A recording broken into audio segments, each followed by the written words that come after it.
everyone, I'm Linda Nickell, and welcome to the Happiness Hour. My goal here is to help us all connect, inspire, and create. And every week, I invite a speaker to share a bit of inspiration, creativity, and their expertise in photography. If you haven't checked out the schedule for our upcoming presentations, be sure to check out the list on my website at lindanickell.com. Under Happiness Hour, you'll find the links to previous sessions on my YouTube channel, so please subscribe, like, and share. Erin Randall is a coach, motivational speaker, and the lady that keeps me on my toes every Wednesday night, and you can find her at admilioracoaching.com. So say hello, Erin. Hello, Erin. All right, my guest tonight is Kelly Ishmael, whose images grabbed my attention, but it was her heartwarming captions that captivated me. Kelly shares her thoughts and daily observations that reflect her appreciation for the ordinary moments that fill her day. Inspired by nature and those magical moments of light, she's able to translate them into extraordinary images.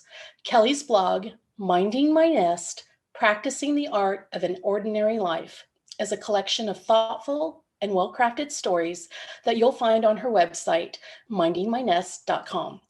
In this presentation, Kelly will share some of her favorite kinds of magic that she captures with her camera: bokeh, shadows and light, reflections, and she'll show you how to find the places where science and magic meet to create delightful and compelling photographs. So welcome to the Happiness Hour, Kelly. Thank you for doing this presentation. I know it was kind of weird for me I found you on Instagram and I just was like, I'm sending her a message, and I invited you to come and speak to the group. And again, this is the first time you've been here, but I'm always so surprised when people say, yeah, I'll do it. And so I want to welcome you and thank you for being so generous with your time to come and do a presentation for the group. So with that, I'm going to ask you if I missed anything in your intro that you'd like to share with the group. Just take the time to go ahead and fill in the gaps for us. Well, gosh, thank you so much for those kind words. My goodness, such a warm welcome. I appreciate that a lot.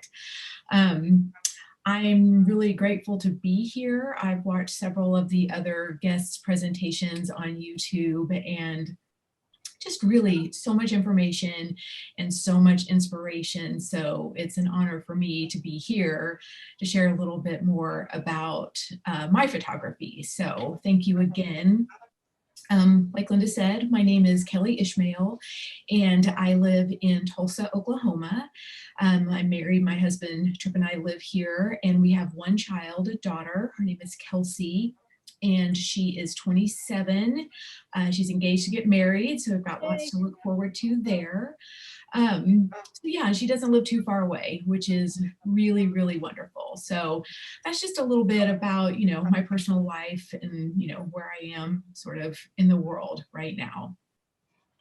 Perfect. Perfect. All right. Well, let's just get into your presentation, because I personally, I kind of joke about this and say these are really about what Linda wants to learn, but this is true. This is really what I want to learn. So I've been kind of excited to have you up here. So let's just get into it. Like I said, I'm thrilled to be here, and I'm touched that you asked me, and just super happy to share my love of photography with you and all of your guests here. Before I actually get started with the main part of the presentation, I thought it would be helpful to share a little bit about my journey with photography. And I guess you could say I've always loved taking photos, and that was especially true whenever my daughter was younger. Birthdays and holidays and family vacations and all of those kinds of things, just typical snapshots to put in my scrapbooks. That's mostly what my photography consisted of when she was younger. But it was after she graduated from high school in 2011 and went to college that I really immersed myself in what you would call the art of photography. Let's see, what are we doing here? There we go. So I joke, but it was my empty nest fueled midlife crisis that prompted me to take my first online photography class. It was with Tracy Clark, and you may or may not know her. She is the founder of the Shutter Sisters collaborative blog. She's also a photographer, an educator. She's written a couple of books on photography. She's just a really inspirational person in general. And the first class that I took from her was called Picture Fall. And these are some of the images from that first photography class that I took with her from 2011.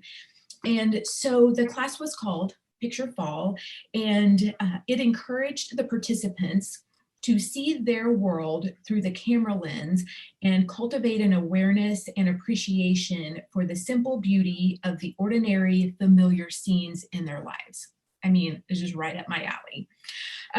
So I guess you could say that was the beginning of my journey in like capital P photography, if I'm using my air quotes there.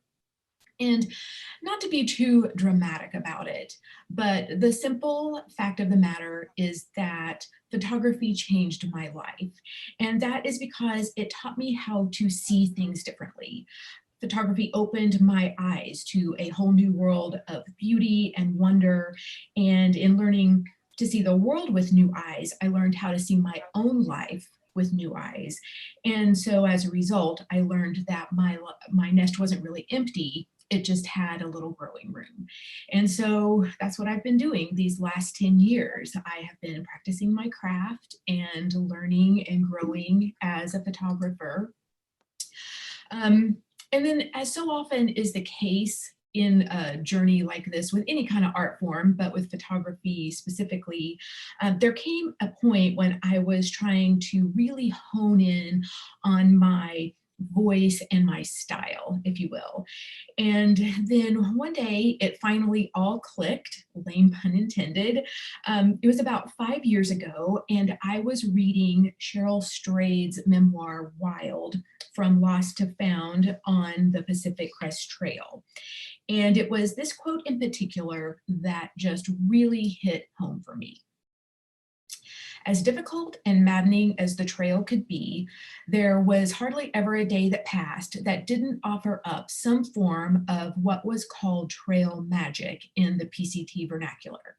The unexpected and sweet happenings that stand out in stark relief to the challenges of the trail. And so the minute that I read this, I reached into my nightside table and I grabbed a pen, and then I underlined and outlined this entire passage in the book.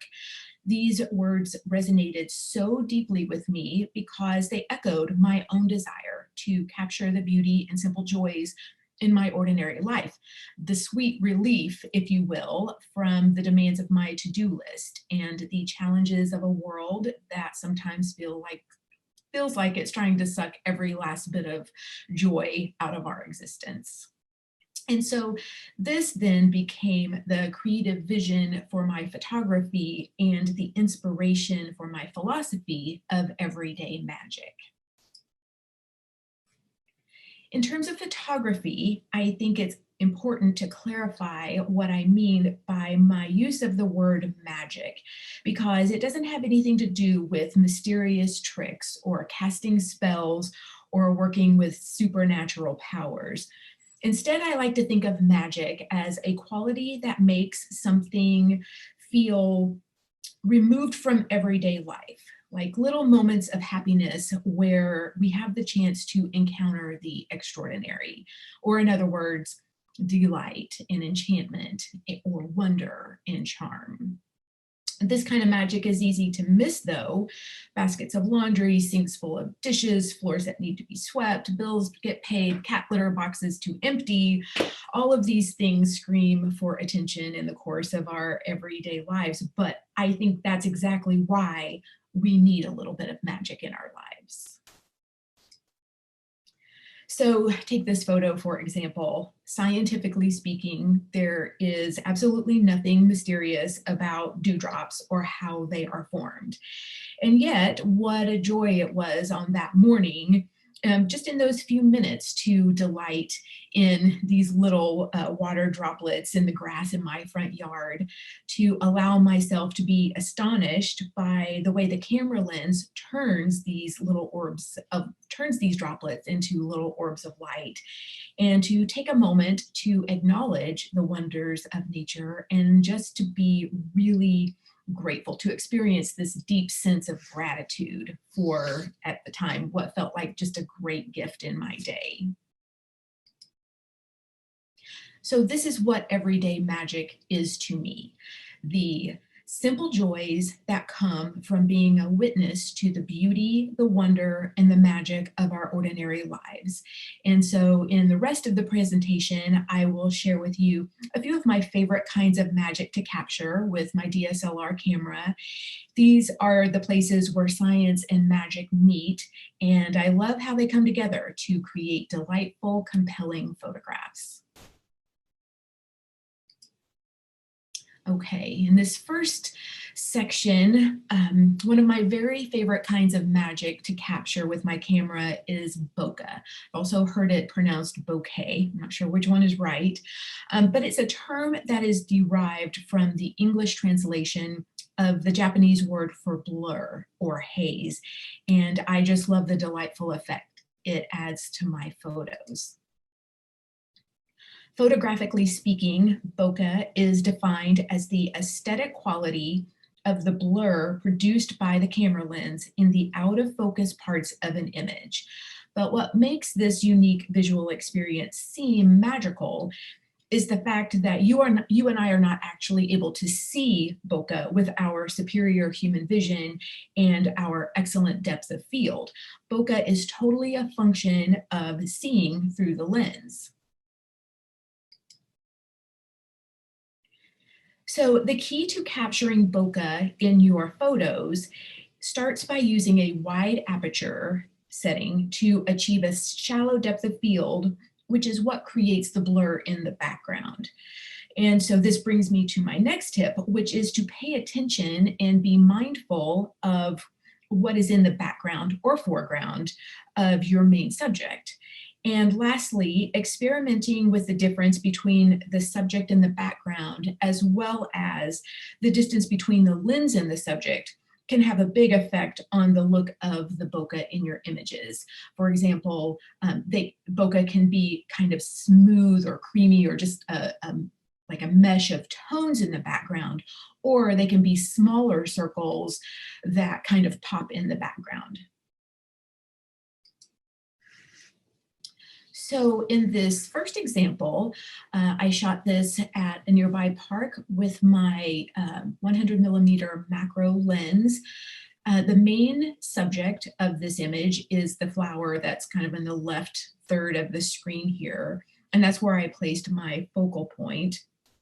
My aperture setting was f4.0 in this shot.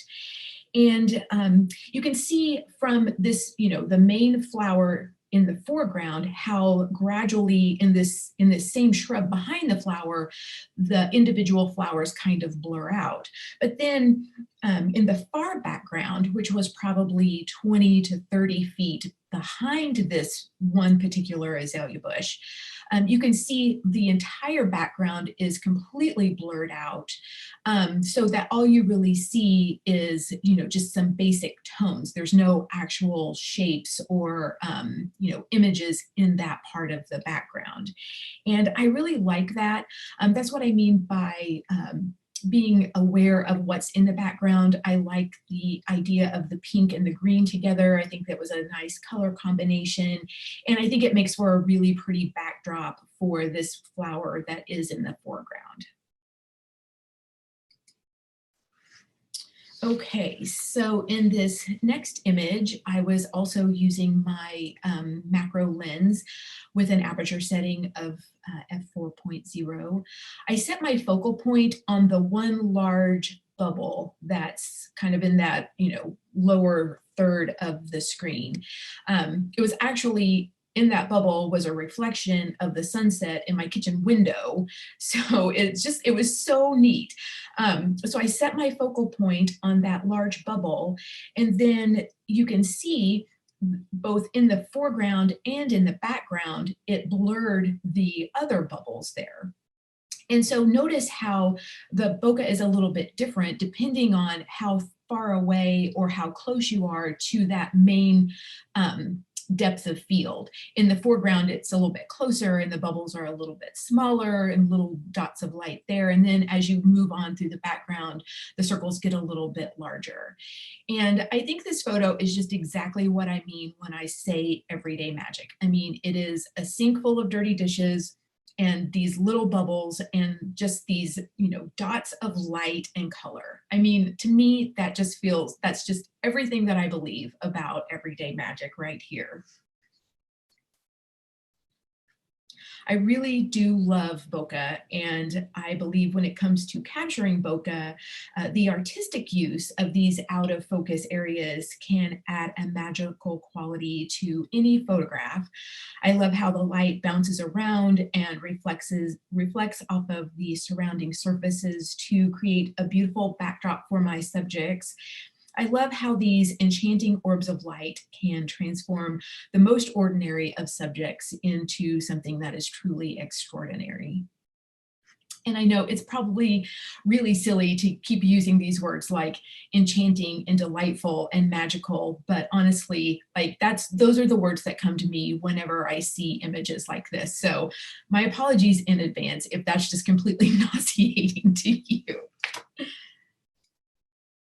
Okay, so next up is reflections, and I love them because I am a reflective person by nature, and looking back over my life helps me to make sense of things.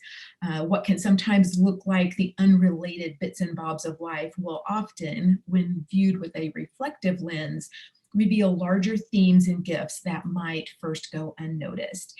And so similarly, when shooting with reflections in mind, it can often help us to tell better, more complete, or a more interesting story than a subject on its own. The magical thing, I think, about reflections is that they offer us a different perspective and sometimes even turn our worlds upside down. And depending on the nature of the reflective surface, the way we see an object in the reflection can change dramatically, which is why when we use reflective surfaces in our photos, we are able to transform an image from something ordinary and straightforward into something that feels a little richer or that has an abstract or like kind of mysterious quality to it. So when it comes to capturing reflections and creating compelling photographs, there are a few things to keep in mind. And the first is that by its nature, a reflection implies that there is also a subject that's being reflected. And to that end, interesting subjects also make for interesting reflections. So be mindful of choosing both your subject and your reflection. Also, don't be afraid to experiment with your focal point. And by this, I mean choosing whether you focus on the reflected subject or the reflector itself. Remember that the goal here is to create an image that is being made more interesting or thought-provoking by the use of a reflection. In this first example, I was using my 50mm lens with an aperture setting of f1.8, which is a very shallow depth of field. The reflector is the puddle or the water in my driveway, and the subject being reflected is the Christmas light display in my neighbor's yard. So by placing my focal point in the foreground, which is on the driveway, it blurred out the background, creating that delightful bokeh of my neighbor's Christmas lights. But because of the rough, irregular surface of the driveway, the reflection is more diffuse. It's a little more blurry on its own, giving the whole scene a slightly abstract or even mysterious quality. Now, in contrast to that previous shot, The smooth, almost like mirror-like surface of my computer screen creates a clearer image and provides a much more realistic reflection. And what I love about these kinds of reflections is that they are a great storytelling device. In this shot, my computer screen and desk area is obviously the main subject, but by including the reflection, it offers the viewer a little more context about the scene as a whole. There are the bare trees in the background, so you know that it's a wintertime scene, and then you can also see the rooftops of the neighboring houses. So it just kind of puts my office and my computer screen in a larger world view. And I think overall, by including this reflection, it made for a more interesting photo than if I had just, sat down at my desk and taken a photo of my computer screen. I like to think of reflections as telling two stories in one photo. There's the story of the subject and the story of the reflector. On their own, they each tell us something about the scene in our viewfinder. But when they are viewed in a photo as a whole, the reflection offers us the opportunity to see our world a little bit differently. And I believe that that's where magic can happen. Okay, this next series is Shadows and Light, and these past few years I have come to really appreciate and even embrace the shadows in my photography. I love how shadows can convey a mood or create drama in an image. Conversely, the use of shadows in a photo can actually even emphasize the light to show us what is important in the scene or to spotlight little details that we might have otherwise missed. By its very nature, that means that shadow tells the story of the light. So when it comes to using shadow and light in your photos, I like to say that they are two sides of the same coin, each with their own story to tell. Shadow and light are on opposite sides of the histogram. So like opposing forces, this interplay between the two of them creates conflict or tension in an image.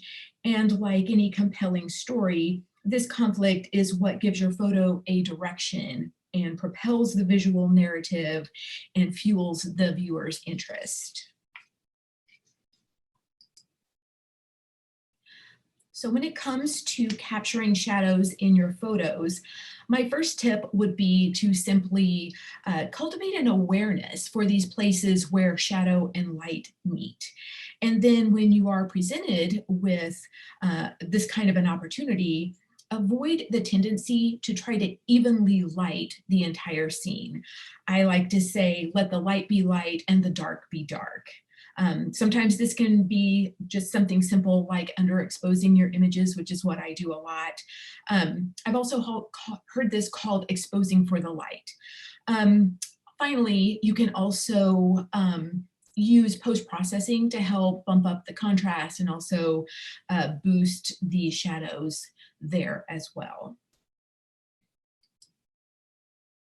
So in this first example, I was using my 24 to 70 millimeter lens with an aperture setting of f2.8.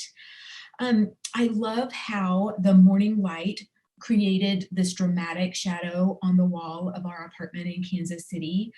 The shadow of the tree outside the window almost acts like a reflection in the way that it gives more context to the scene as a whole. In terms of exposure, I underexposed this shot by about 2/3 of a stop. And I also deepened the shadows a little bit in Lightroom. This contrast places the emphasis on the shadow rather than lighting the whole scene. So I feel like that made the shadow became the subject itself in this shot, which I really like. in this next photo, the glorious little pool of light here in this scene was a literal bright spot in my day that day, which is kind of the definition of everyday magic in my book. I love how the light from the setting sun was creeping in through between my house and my neighbor's house. It was just that narrow little space where the sun could come through. And I love how it illuminated these little branches, this little sliver of light illuminated these branches of the dormant shrubs in my front yard. To achieve this look, I underexposed my shot by one full stop. And then I bumped up the contrast and used some local adjustment tools in Lightroom to help emphasize or play up the light. And I will share more about that process in the next part of my presentation. I'll give you a start to finish Lightroom tutorial, how I created this look. These past few years, like I said, I have been learning to see shadow in a whole new light. And I find these unlit photos of an area to be intriguing, and so therefore do not work to diminish their effect. Similarly, as I have learned to embrace the shadows in my photography, I am also learning to appreciate the shadows in my life. The struggles and challenges have a way of shining a very bright light on what matters most to me. Like I said in the beginning, photography has taught me so much about seeing life differently. Being a witness to the beauty and wonder of my ordinary life brings me so much joy and happiness. And I sincerely hope that I have inspired you a little bit to look for magic or see the magic in your own ordinary life. And once again, just a huge thanks to Linda for just allowing me to share a little bit more about what I love and some of my favorite kinds of magics to capture. Some of my favorite kinds of magic to capture with my camera. That's wonderful. So before we go on, I think this goes back to the image of the Christmas lights reflection. It's a reflection image. Karen wants to know, are you using a tripod outside? Your camera seems to, your camera angle looks really low. That's her question. No, I seldom use a tripod. I'm just incredibly lazy and cannot be bothered with a tripod. I actually, it's a joke around of my photography friends. They call it the Kelly squat. And like, I just literally squat down as low as I possibly can and get that low point of view. So that is, I guess, a trademark of mine. Who knew? That's wonderful. I'm going to read this one comment that Bridget is saying something that I've been thinking. And she says, all of your photos have a beautiful gentleness to them. And she loves your philosophy. And I'm going to just say, I'm right there with you, Bridget. So thanks for that. I love that so much. Thank you for the kind words, the compliment. Yeah. It makes me, so it's like this, I call it the transaction. I find a great deal of happiness or joy or peace when I am in the process of taking a photo. And I love that that comes through in my photos and then offers the same thing to you. To me, that's just the most beautiful thing. And that makes me so happy you cannot even imagine. Yeah, it's lovely. Good. Thank you. Okay. I appreciate that so much. Yeah, Kelly, looking at your photos, I guess it makes me want to go back and reread Annie Dillard. That's a lovely compliment. Thank you. You know, tell me how you spend your days and I'll tell you how you spend your life. Yes, I think I have that like hanging up in my office somewhere. Oh. I love those words. Yeah, no, that's exactly what it is. It's just, it's a way for me to be, for at least one moment of my day, like really present, like I am here, like click, I was here, you know? So thank you very much for that.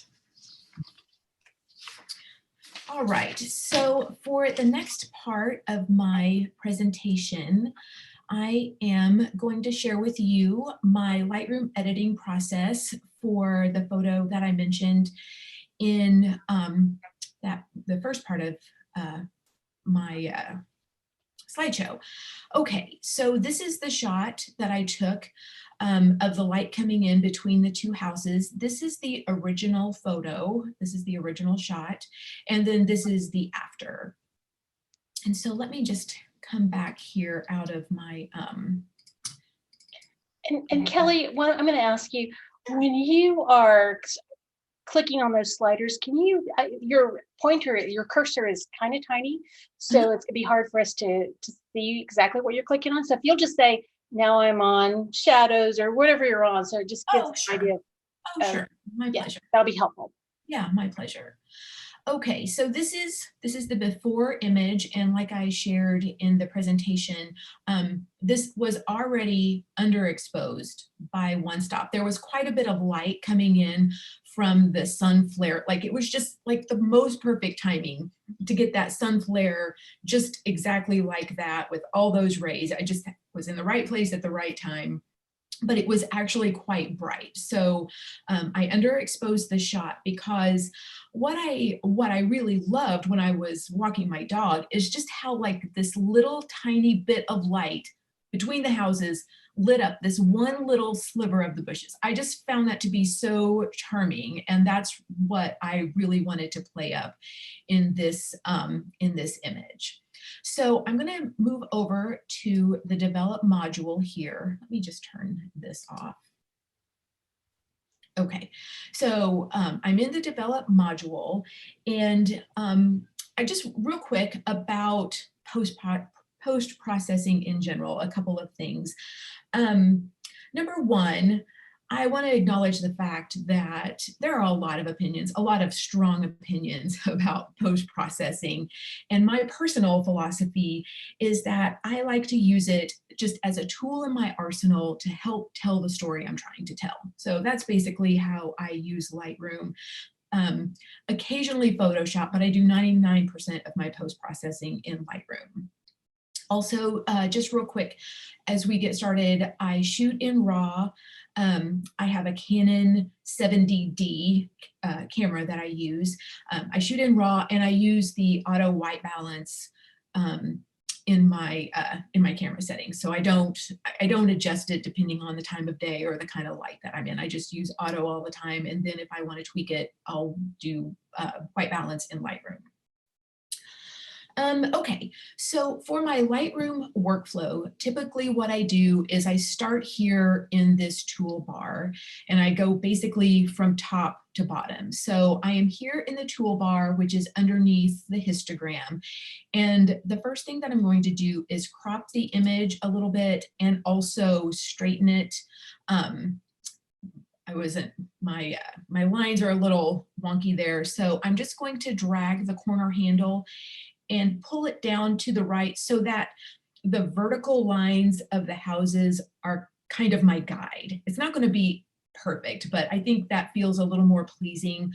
Also, the line of snow kind of in the middle of the screen, that's kind of a good horizontal indicator too. So I'm just going to straighten my image, and then I will probably pull it in just a little bit more to get rid of this big part of the tree on the left-hand side of the screen. It doesn't have to be perfect, but just to kind of get that so it's not so noticeable. Kind of come in here to the rule of thirds a little bit. Okay, so I think that'll be fine, and I'll say done here. Okay, so now my image has been cropped and straightened. The next thing that I'm going to do is come into the basic panel. And to start with, I'm going to choose a profile.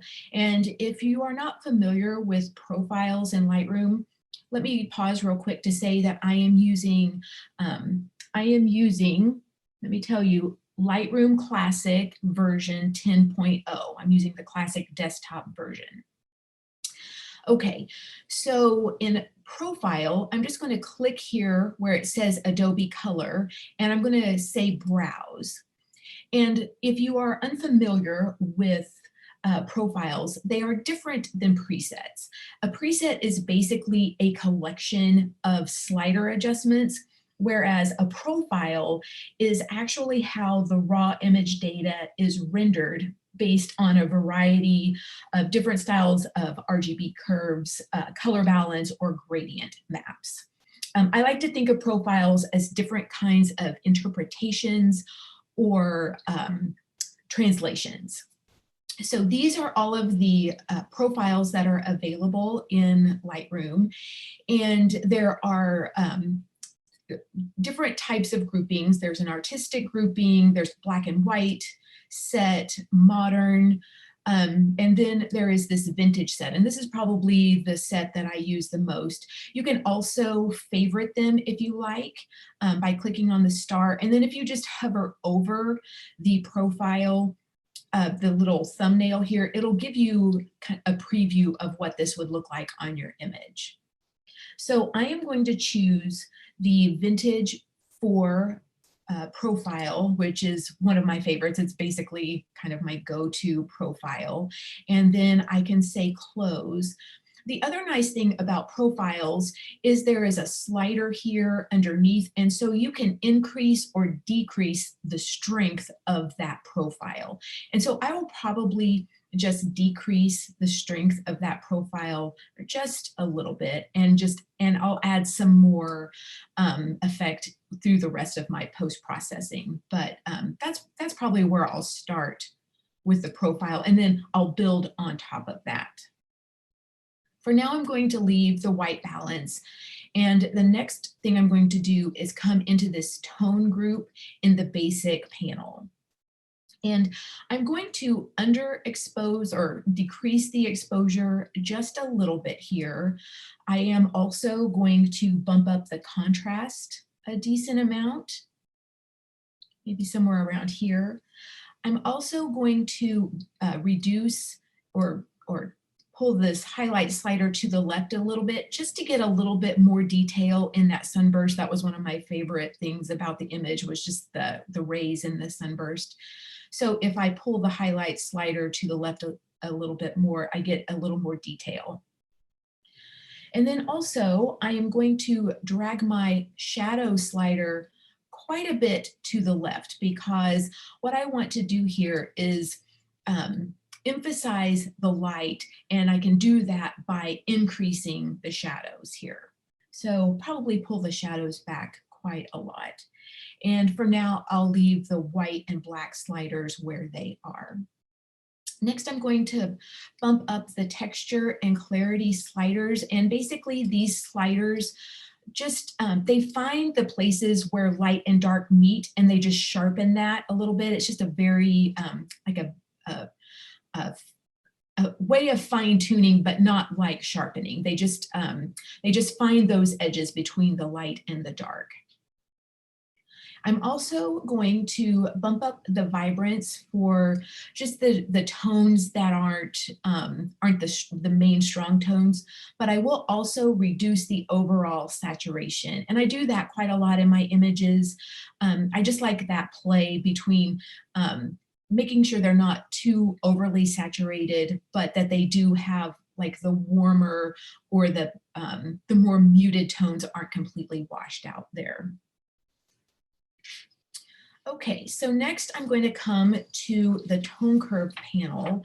And what I like to do for my images, especially these kinds of more vintage looking photos, or maybe something that has a film vibe to it, is I like to adjust the point curve, and you can do that a couple of different ways, but basically all you have to do is place a few or click on a few places on the curve, and then you can just adjust those little dots where you've clicked.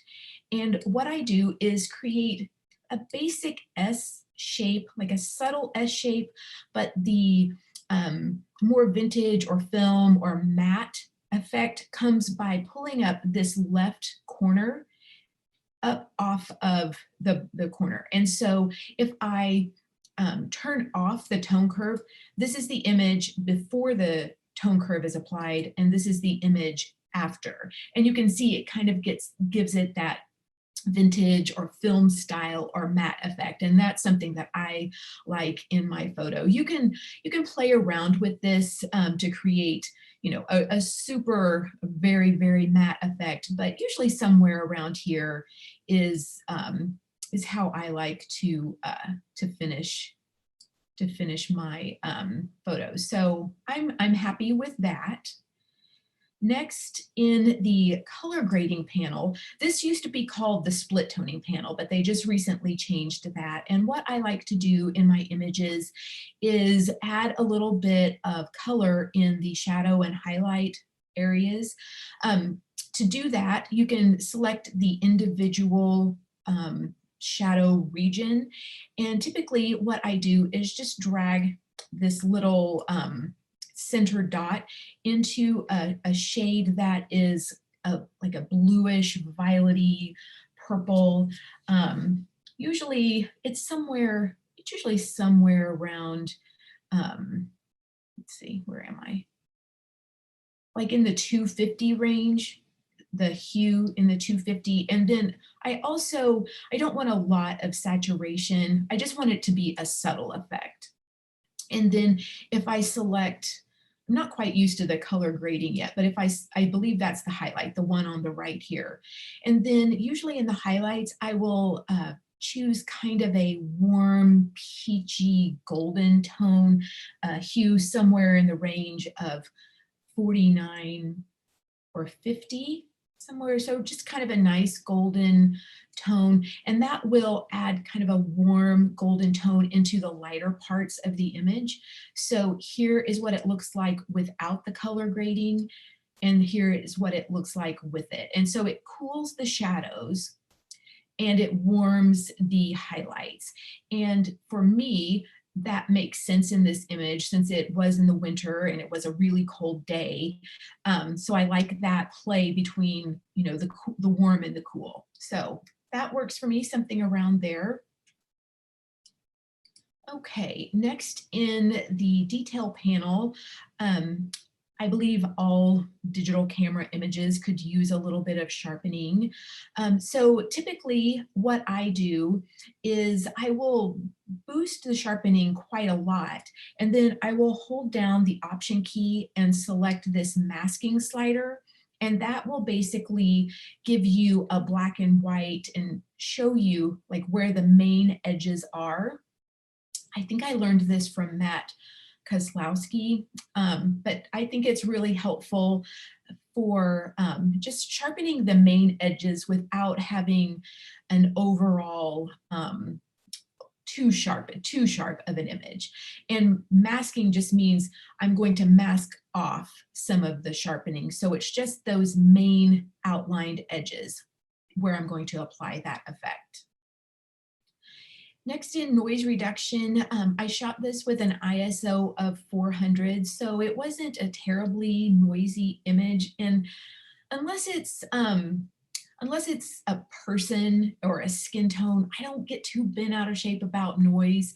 But typically I will just apply a little bit of color and luminance noise reduction, just so it smooths out maybe some of the highlight areas or some of these shadowy areas.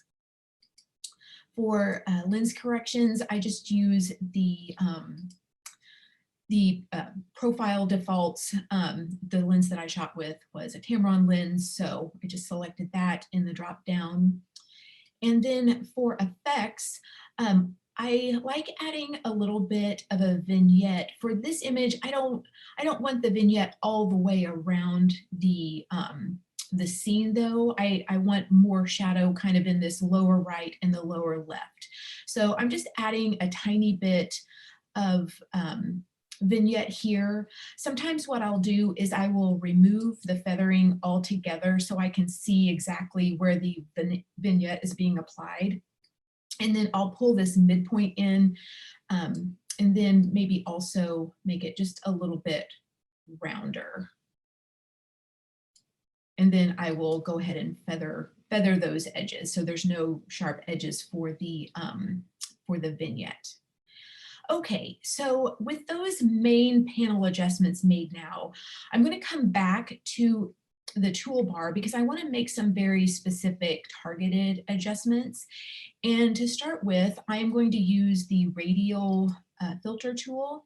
And what I want to do is I want to lighten this area that where the sun is landing on the shrubs here. So I'm just going to select that tool and then I'm going to draw kind of an oblong shape right over where that light would be coming through here. And just play around with this, try to get it right here around. That was my favorite part of this whole scene. So I'm trying to emphasize that with this radial tool. So I can even bump up the exposure a little bit more here.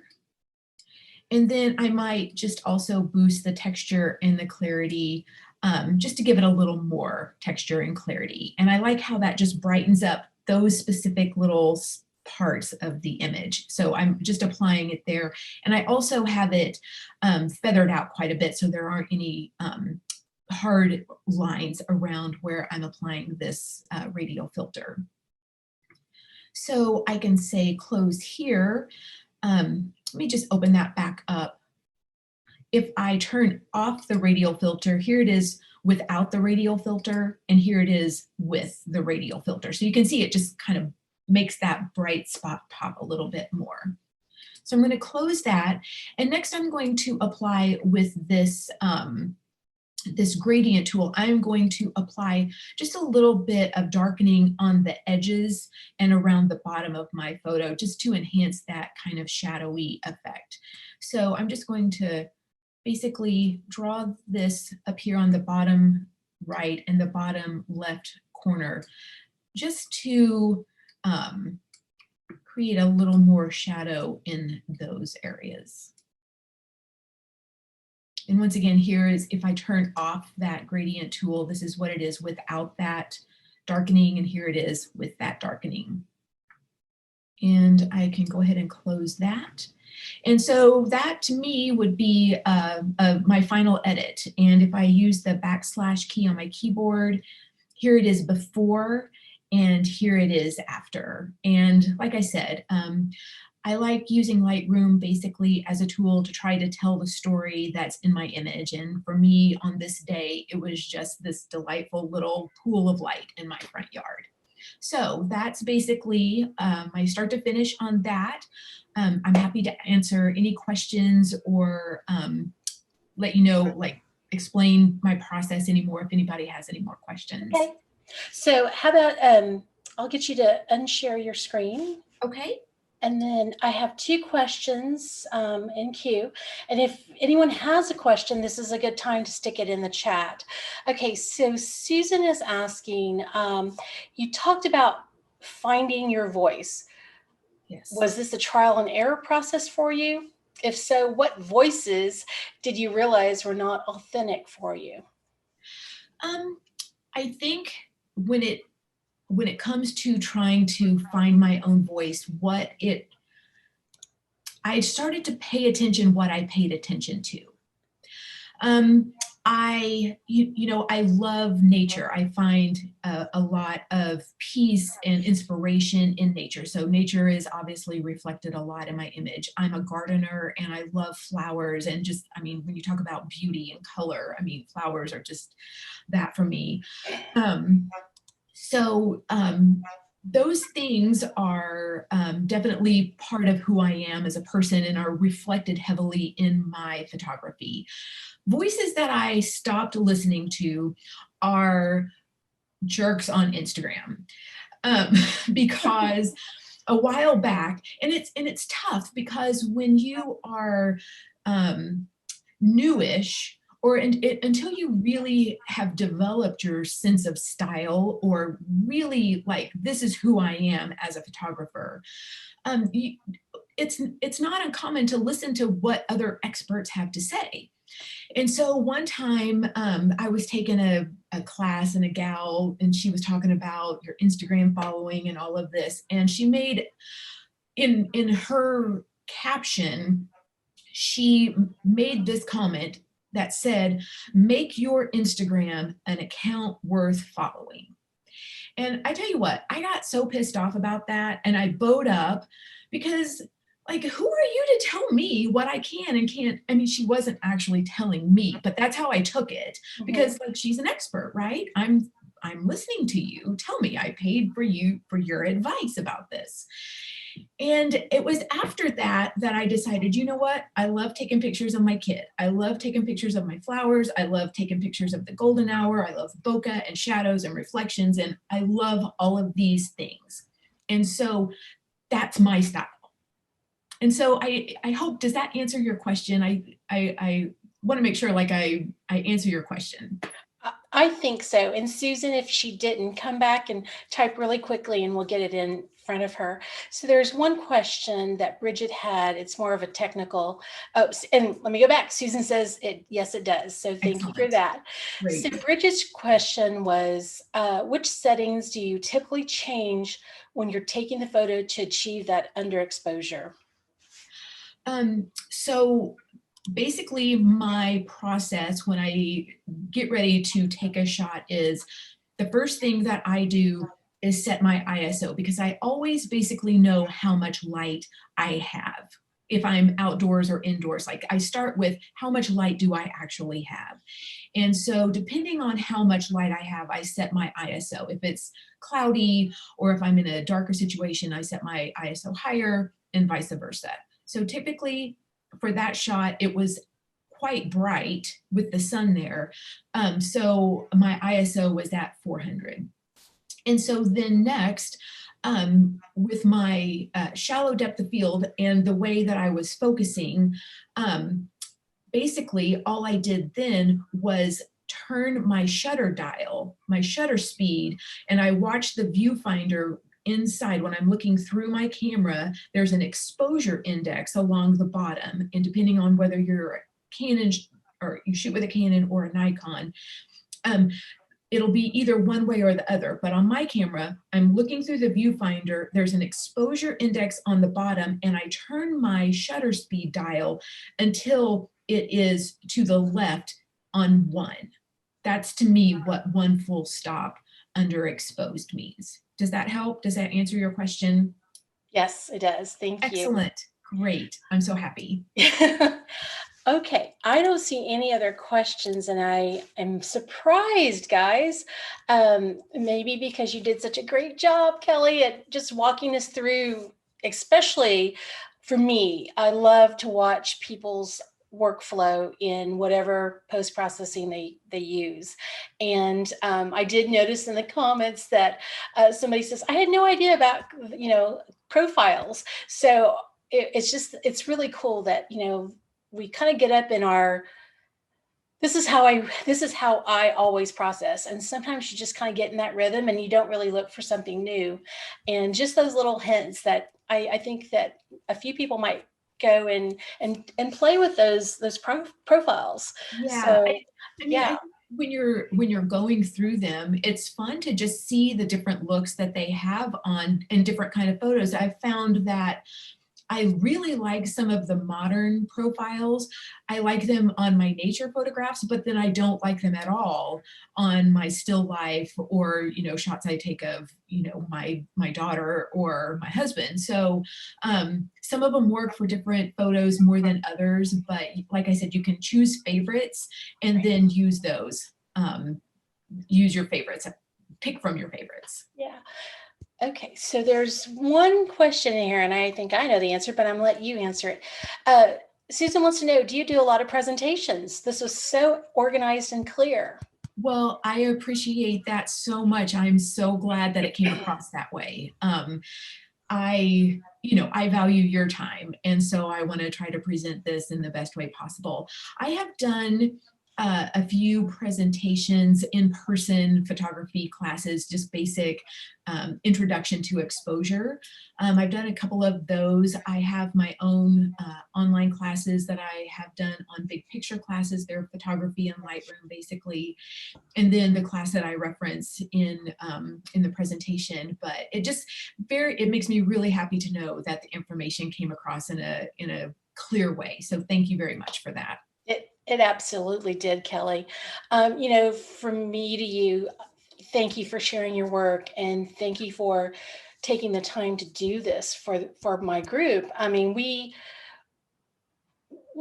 show up every Wednesday, and I think people show up because we want to be inspired, and we need to kick our creativity buttons a little higher. Yeah. And this definitely, maybe this isn't everybody's style of photography, but just listening to your process and your storytelling, we've learned something. I know I have, and for that, I'm super grateful for you doing this. So I'm really close to us closing this session up because it's so nice. It's a nice little bundle. Is there anything that you want to leave with us? Just I would say, just, if you're in a place where you're still trying, if you're newer to photography and you're trying to find your voice or your style, once again, pay attention to what you pay attention to. You already know what you love, so just follow that. And that's probably my best piece of advice. Also, just try not to get caught in a comparison trap on social media. It's hard.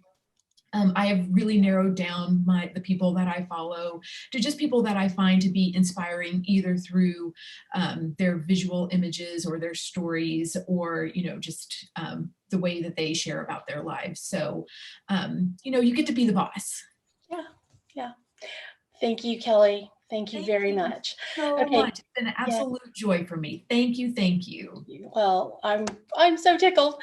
Okay, you guys can find Kelly at mindingmynest.com, where you'll find her online classes. And if you're on Instagram, look for her at Kellyish. Next week, we are doubling up with 2 sessions. The first on Wednesday with still life photographer Carolyn Watson. She'll be here to share tips in her presentation, My Still Life Story. And on Thursday, Don Simpson is going to persuade us to put down our cameras and plug in our scanners in his presentation called The Art of Skenography. So until next time, go out and create something beautiful, and I hope that we see you again soon.